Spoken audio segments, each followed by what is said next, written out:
Hello guys, Supitina TV, it's here. Ngayon gagawa tayo guys ng cheese bibingka.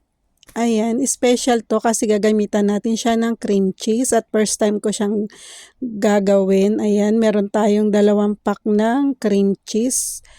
Ayan, para mag-ano siya, maging parang melted yung cheese kasi hindi ko siya gagamitan ng mixer. Ayan, ginawa ko, nagpakulo ako ng tubig sa baba. Tapos inibabaw ko yung lagayan hanggang matunaw siya ng konti at mag-creamy. Ayan, pag okay na, ganyan na siya. Tuloy-tuloy nyo lang haluin hanggang maging creamy na siya talaga. Tapos pag naging ganyan na yung texture niya, okay na yan. Ngayon ilagay natin ng 3 itlog. Yes, 3 itlog ang nilagay ko dyan. Tapos 2 egg yolk. Ayan. Yan siya. Tapos lagyan natin siya ng coconut milk. Yung pinakamalaking can ang nilagay ko para malasang malasa sa talaga. Yan lang yung mga ingredient niya guys. Napakadaling gawin. Pwede nyo tong gawin pag may mga okasyon. Napakasarap niya. Tapos nilagyan ko rin siya ng cornstarch powder. Yes, cornstarch powder lang ang nilagay ko dyan. At magiging masarap talaga na bibingka cream cheese ang kakalabasan niya.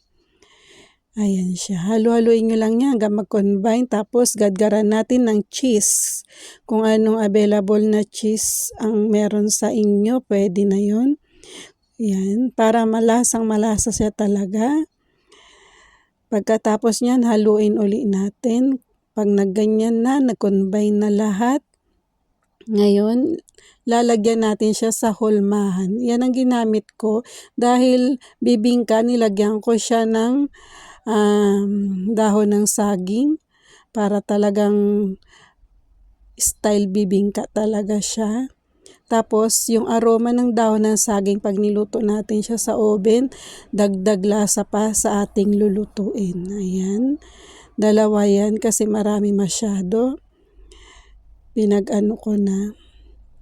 Ayan. Pag ganyan na siya, i-ano lang natin, taktak lang natin para mag-ano yung pag naluto okay.